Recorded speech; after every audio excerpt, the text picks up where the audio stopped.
Hey there, guys! As I work to wrap up the next installment of this mini coaster saga, I thought I'd give you a peek into what's happening and what's keeping me awake at night. But every component of the ride was redesigned and had to be remanufactured. In order to speed up the process, I built a vacuum table to hold the sheet material and cut the final supports. Once milled, I give them a light sanding before breaking the holding tabs to remove the supports from the sheet of birch. I need to find a better method in going forward since a chisel takes longer to separate the supports than the time required for machining, so be sure to leave a comment below if you have any ideas how I can improve this process. I even used the vacuum table to hold the HDPE plastic for the track sections, but cleaning up the excess material was much easier when I held the finished sheet upside down and milled to final size.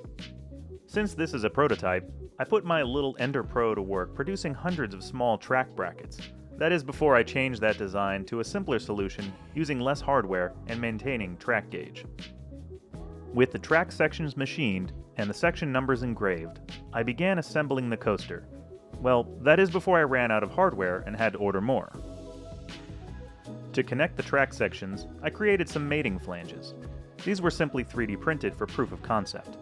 The straight sections of the ride came together well. But before I ran out of screws, I decided to install track sections in the second turn since it is the most geometrically complex.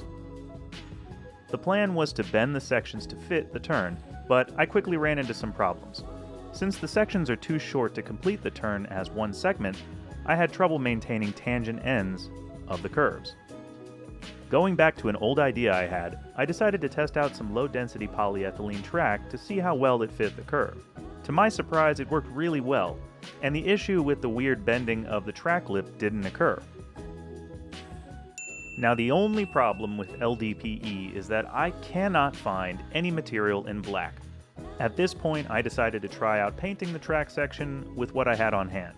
The problem with this material is that few things like to bond with it, and from what I found is that acrylic primer and paint might solve my problems.